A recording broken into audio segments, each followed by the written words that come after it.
വരാനിരിക്കുന്ന അസംബ്ലി തെരഞ്ഞെടുപ്പിനെക്കുറിച്ച് താങ്കൾ ഉൾപ്പെടെയുള്ളവരുടെ ചാനലുകൾ നടത്തിയ നിരീക്ഷണങ്ങൾ അവയുടെ അടിത്തറ ദുർബലപ്പെടുന്നതായിട്ട് തോന്നുന്നുണ്ടോ? ഉദാഹരണത്തിന്, ഇടതുപക്ഷ മുന്നണിക്ക് കിട്ടിക്കൊണ്ടിരുന്ന 15% വോട്ടുകൾ എല്ലാ ചാനലുകാരും യുനാനിമസ് ആയിട്ട് പറഞ്ഞു അത് ഇത്തവണ അവർക്ക് നഷ്ടപ്പെടും, അത് UDF കിട്ടുമെന്ന് പറഞ്ഞു. അതുപോലെ BJP മുന്നണിയുടെയും 10% വോട്ടുകൾ UDF കിട്ടുമെന്ന് പറഞ്ഞു. അങ്ങനെ സാധ്യതകൾ 100 സീറ്റ് അല്ല 110 സീറ്റ് വരെ വേണമെങ്കിൽ UDF ജയിക്കാം. ആ കണക്കിൽ ഇപ്പോൾ എന്തെങ്കിലും പാളിച്ച വരുന്നുണ്ടോ? അതായത് കഴിഞ്ഞ ലോകസഭാ മണ്ഡലത്തിലെ ഇലക്ഷൻ വിവരണങ്ങൾ അനുസരിച്ചിട്ട്, വിശകലനങ്ങൾ അനുസരിച്ച് ഏകദേശം 10ഓളം സീറ്റുകളിൽ BJP ജയിക്കേണ്ടതാണ്. എന്നാൽ തദ്ദേശ സ്വയംഭരണ തെരഞ്ഞെടുപ്പ് വന്നപ്പോൾ ആകപ്പാടെ 2 സീറ്റിലാണ് അവർക്ക് മുന്നേറ്റം ഉണ്ടായിട്ടുള്ളത്. വട്ടിയൂർക്കാവിലും അതേപോലെ നേമത്തും. അത് വലിയ ദുർബലമായ, കഴക്കൂട്ടത്ത് പോലും ഉണ്ടായില്ല, ദുർബലമായ ഭൂരിപക്ഷമാണ് ഉള്ളത്. എന്നാൽ രാജീവ് ചന്ദ്രശേഖറിന്റെ നേതൃത്വത്തിൽ പറഞ്ഞിരിക്കുന്നത്, സുരേഷ് ഗോപിയുടെ നേതൃത്വത്തിൽ പറഞ്ഞത് വലിയ തോതിലുള്ള വലിയ ഇവിടെ വികസനം, കേരളം വികസന ഇടനാഴിയിലേക്ക് പോവുകയാണ്. ഇനി കേരളത്തിൽ വികസനമാണ് വരാൻ പോകുന്നത്. തിരുവനന്തപുരം കോർപ്പറേഷൻ കേരള ജനത BJPക്ക് നൽകിയിരിക്കുകയാണ്. ലോകത്തെ ഏറ്റവും വലിയ സിറ്റി ടോക്കിയൊക്കെ പറഞ്ഞു. അപ്പം ഇന്ത്യയിലെ ഏറ്റവും വലിയ സിറ്റിയായി, ലോകത്തിലെ ഏറ്റവും മികച്ച സിറ്റിയെയും തിരുവനന്തപുരത്തെ മാറ്റും എന്നൊക്കെയായിരുന്നു അവകാശവാദങ്ങൾ. മോഡി തന്നെ വന്നിട്ട് ഇവിടെ ഡിക്ലെയർ ചെയ്യും, ഇനി വരാൻ പോകുന്ന വികസന രേഖ ഇവിടെ നിന്നാണ് ഡിക്ലെയർ ചെയ്യാൻ. തിരുവനന്തപുരം പിടിച്ചത് കേരളം പിടിച്ചതിന് തുല്യമാണ്. മുമ്പ് അലഹബാദ് പിടിച്ചത്, അഹമ്മദാബാദ് പിടിച്ചത്, ഗുജറാത്തിൽ അഹമ്മദാബാദ് പിടിച്ചത് എങ്ങനെയാണോ അതുപോലെയാണ് തിരുവനന്തപുരം പിടിച്ചതെന്നാണ് മോദി പറഞ്ഞത്. പക്ഷേ സ്വാഭാവികമായിട്ടും നമ്മൾ ചിന്തിക്കേണ്ടത്, ഈ ഇലക്ഷനിൽ ഒരു 15 സീറ്റെങ്കിലും അവർക്ക് പിടിക്കാനുള്ള എല്ലാ സൗകര്യങ്ങളും ഉണ്ടായിരുന്നു. സൗകര്യം ഉണ്ടാവുന്ന നല്ല ഒരു ബജറ്റാണ് വരുന്നതെങ്കിൽ, മോദി പറഞ്ഞ പ്രകാരമാണ്, ഈ BJP നേതാക്കന്മാർ പറഞ്ഞ പ്രകാരമാണെങ്കിൽ 36ഓളം സീറ്റിൽ അവർക്ക് നല്ല 35,000 വോട്ടിന് മേധേ ഭൂരിപക്ഷം വോട്ട് കിട്ടിയുള്ള സ്ഥലങ്ങളുണ്ട്. അപ്പോൾ ആ 35,000 ഉള്ളത് 10,000 നിന്നാണ് 35,000 എത്തിയതെങ്കിൽ, ശരിക്കുള്ള പ്രവർത്തനം നടത്തുകയാണെങ്കിൽ ഈ 36 സീറ്റ് വേണേൽ പിടിച്ചെടുക്കാൻ കഴിയും BJPക്ക്. പക്ഷേ ഇപ്പോൾ ഉണ്ടായിട്ടുള്ള കേന്ദ്ര ബഡ്ജറ്റ് കാണുമ്പോൾ BJP കിട്ടിയ വോട്ടിൻ്റെ, കഴിഞ്ഞ തദ്ദേശ സ്വയംഭരണ തെരഞ്ഞെടുപ്പിൽ കിട്ടിയ വോട്ടിൻ്റെ മിനിമം 25% വോട്ടെങ്കിലും UDF പോകുന്ന കാര്യമാണ് നമ്മൾ കാണുന്നത്.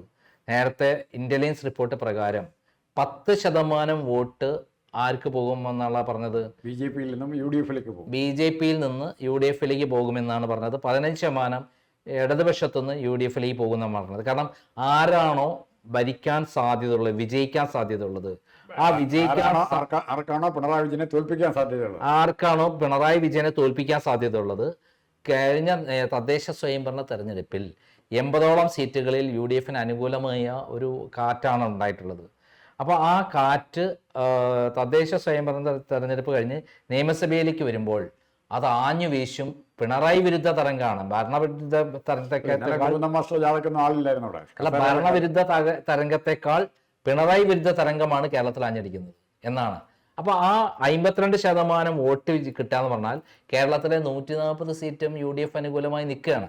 പക്ഷെ നമ്മൾ അപ്പോഴും ചിന്തിക്കുന്ന 10-15 സീറ്റ് BJPക്ക് കിട്ടാൻ സാധ്യതയുണ്ട്. ഇവിടെ ഇപ്പോൾ പറ്റിയിരിക്കുന്നത് ഈ 52% വോട്ടിന്റെ കൂടെ BJPക്ക് നമ്മൾ ഏറെക്കുറെ 20% അടുത്ത വോട്ട് ആവറേജ് കിട്ടിയേക്കാവുന്ന ഒരു കണക്കുകൂടലുണ്ടായിരുന്നു. ആ 20% നേർ പകുതിയായിട്ട് കുറഞ്ഞാൽ പോലും അത്ഭുതപ്പെടാം. അല്ല, ഇത്തവണത്തെ തദ്ദേശ സ്വയംഭരണ തെരഞ്ഞെടുപ്പിൽ 5% വോട്ട് അവർക്ക് കുറഞ്ഞു ലോകസഭയേക്കാൾ. അതിനി 10 കുറയും.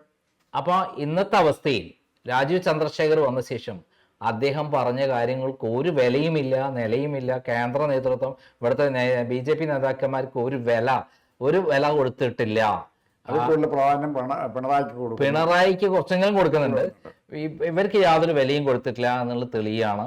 അതുകൊണ്ട് തന്നെ BJPക്ക് ഇത്തവണ കെട്ടിവച്ച കാശ് പോയി കഴിഞ്ഞിട്ടുണ്ടെങ്കിൽ അതിന്റെ പരിപൂർണ ഉത്തരവാദിത്വം കേന്ദ്ര നേതൃത്വത്തിനാണ്. ഒരു ഭരണം വേണ്ട മാത്രമല്ല, ഒരു MLA ഞങ്ങൾക്ക് വേണ്ടവിടെ, ഞങ്ങൾക്ക് ഇവിടുത്തെ BJP വളരണ്ട എന്ന് മോഡി വിചാരിക്കുന്ന ആ വോട്ട് പിണറായി വിജയന്റെ വിട്ട് കിട്ടിയില്ല. അവിടെയല്ലേ പ്രശ്നം. മറ്റൊരു ഇതിന്റെ പ്രത്യേകത, ഇതിനകത്ത് ഈ BJP അതേപോലെ കഴിഞ്ഞ തവണത്തെ വോട്ട് വെച്ചിട്ട് BJPയും കോൺഗ്രസ് LDFും തമ്മിൽ ധാരണ, പിണറായിയും തമ്മിൽ ധാരണ ഉണ്ടാക്കിയിരിക്കുക. എന്നാലും വിജയിക്കില്ല എന്നാണ് NDTVയുടെ പിന്നെ അഭിപ്രായ വോട്ടെടുപ്പ്. അഭിപ്രായ വോട്ടിൽ ഇപ്പൊ 52% വോട്ട് എതിരാണ്, 23.5% മാത്രമേ അനുകൂലമുള്ളൂ. സാർ, ഇവിടെ ഒരു പ്രശ്നം എന്ന് പറഞ്ഞാൽ ഇവരുടെ വോട്ടുകൾ BJP വോട്ടുകൾ CPM കൊടുക്കാമെന്ന് വിചാരിക്കുമ്പോൾ ഉറപ്പായിട്ടും കേരളത്തിലെ ഇപ്പോഴത്തെ മൂടനുസരിച്ച് പിണറായി വിജയൻ നയിക്കുന്ന ഒരു മുന്നണിക്ക് ആ വോട്ട് ട്രാൻസ്ഫർ ചെയ്യാൻ പറ്റിയില്ല. പക്ഷേ BJPക്ക് ഈ വോട്ട് നഷ്ടപ്പെടുന്നുണ്ട്. അത് ചെന്ന് വീഴേണ്ടത് എവിടെയാണ്? ഈ CPM ഇനി എത്ര പറഞ്ഞാലും BJPക്ക് വോട്ട് കൊടുക്കുകയില്ല. കേരളത്തെ പൂർണ്ണമായിട്ട് അവഗണിച്ച BJPക്ക് വോട്ട് ഏതെങ്കിലും നിയമനത്തിൽ ട്രാൻസ്ഫർ ചെയ്യാനായിട്ട് CPMൻ്റെ ഒരു കേഡറും തയ്യാറാകില്ല. കാരണം അത്ര പരസ്യമായിട്ട് കേരളത്തെ അപമാനിക്കുന്ന ഒരു ബജറ്റാണ് പറഞ്ഞിരിക്കുന്നത്. അപ്പോൾ അതിൻ്റെ ആരെ ഉദ്ദേശം ഇത് ഫലത്തിൽ സഹായിക്കാൻ പോകുന്നത് ഇടതുപക്ഷത്തിനും പ്രയോജനമില്ല, BJPക്ക് പ്രയോജനമില്ലാത്ത രീതിയിൽ ജനവിരുദ്ധത മുഴുവനും കൂടെ കോൺഗ്രസിന് അനുകൂലമായി, ജനവിരുദ്ധത കോൺഗ്രസിന് അനുകൂലമായിട്ട് മാറും. അല്ല, മൊത്തത്തിൽ എടുത്തു നോക്കിക്കഴിഞ്ഞാൽ കേന്ദ്ര ബഡ്ജറ്റ് ഇപ്പോൾ അവതരിപ്പിച്ച വഴി കോൺഗ്രസിന് എങ്ങനെയെങ്കിലും അധികാരത്തിൽ കയറ്റാൻ വേണ്ടി നരേന്ദ്രമോദിയും അതേപോലെ അമിത്ഷായും തീരുമാനിച്ചിരിക്കുന്നു എന്ന് വേണം കരുതാൻ. അല്ലായിരുന്നെങ്കിൽ ഈ ബഡ്ജറ്റിൽ എന്തെങ്കിലുമൊക്കെ തിരുവനന്തപുരത്തിനെങ്കിലും കാണിക്കുമായിരുന്നു.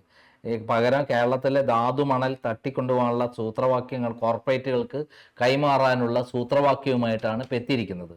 ഇപ്പോൾ ധാതുമണൽ ആപ്പാടെ നമ്മുടെ കൊണ്ട് CMRL-ആണെങ്കിൽ അത് വലിയ കുത്തക കമ്പനികളെ ഇവിടെ ഇറക്കി, മറിച്ച് CMRL-നെ വലിയ നമ്മുടെ കർത്താവിൻ്റെ കമ്പനി വലിയ കുത്തക കമ്പനി ആക്കുകയും ചെയ്യാം. അദാനിയുടെ കൊണ്ട് അത് ആക്കിയിട്ട് അവർ കച്ചവടത്തിന് ഉറപ്പാക്കുകയും ചെയ്യാം.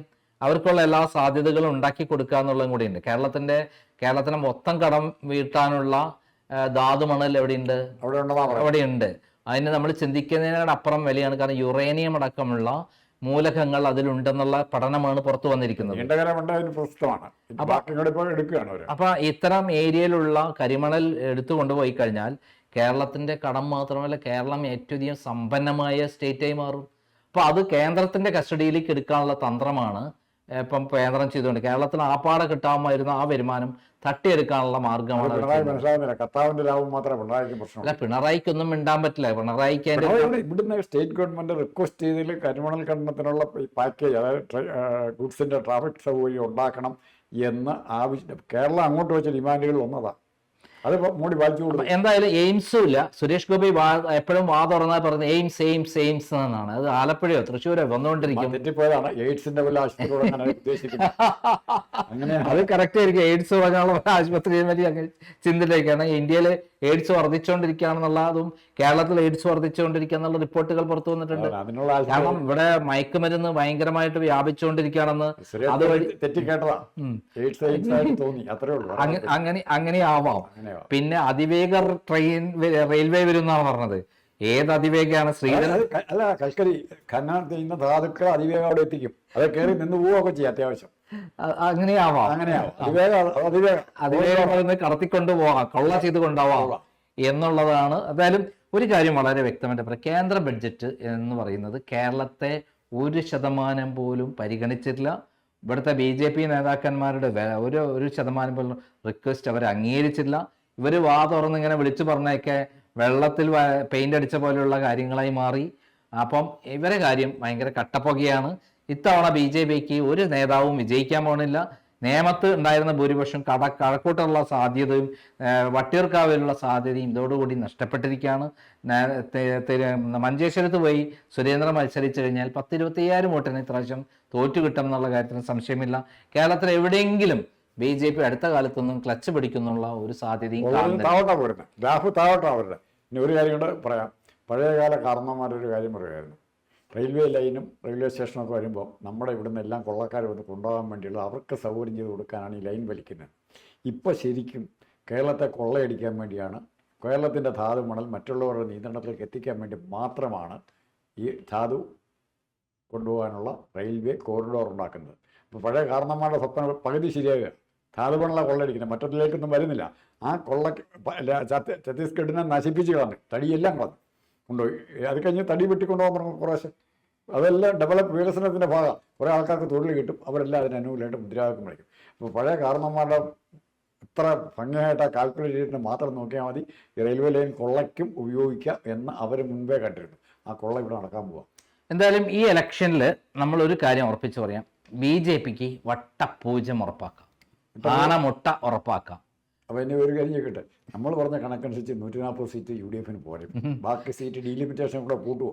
അല്ല, ആ ലിമിറ്റ് വേണ്ടി വരുന്നുള്ള അവസ്ഥയാണ്. പുതിയ കണക്കൂടെ ഇതിനകത്ത് ആഡ് ചെയ്താൽ അല്ല, ഈ അവസ്ഥയിൽ സെൻട്രൽ ഗവൺമെന്റ് കൊണ്ടുവന്ന പുതിയ ബഡ്ജറ്റ്, നിർമ്മലാ സീതാരാമൻ ഈ ബഡ്ജറ്റ് പ്രകാരം കേരളത്തിലെ ജനങ്ങൾ ഒറ്റക്കെട്ടായി സെൻട്രൽ ഗവൺമെന്റിനും കൂടി എതിരെയുള്ള വോട്ടാണ് ചെയ്യാൻ പോണത്. അതുപോലെ UDF അനുകൂല ആ വോട്ട് UDF എതിരായി വോട്ട് ചെയ്യുന്നതിൻ്റെ ആ വോട്ട് അത് LDF കിട്ടുകയില്ല. അത് കിട്ടാൻ പോണത് UDF അനുകൂലം. പിന്നെ ഇവര് നമ്മൾ ധാരണ ഉണ്ടാക്കാന്നിരിക്കുക. ആ ധാരണ വർക്കൗട്ട് ചെയ്യാൻ പറ്റും. ഈ 52% വോട്ട് അനുകൂലമായിട്ട് UDF അനുകൂലമായി നിൽക്കുകയാണ് ഇപ്പം NDTV സർവേ പ്രകാരം. അതെന്താവും, ഒരു 10% കൂടെ കൂട്ടിയിട്ട് കേന്ദ്ര ഗവൺമെന്റിനും കൂടെ വിരുദ്ധമായി മാറി BJPയുള്ള 10-20% വോട്ട് കിട്ടുന്നുണ്ടെങ്കിൽ ആ 10% കൂടി ഇങ്ങോട്ട് മാറി 52 62 മാറും എന്നല്ലാതെ വേറെ ഒന്നും ഉണ്ടാവും. അവിടെയാണ് സംഭവിക്കാൻ പോകുന്നത്.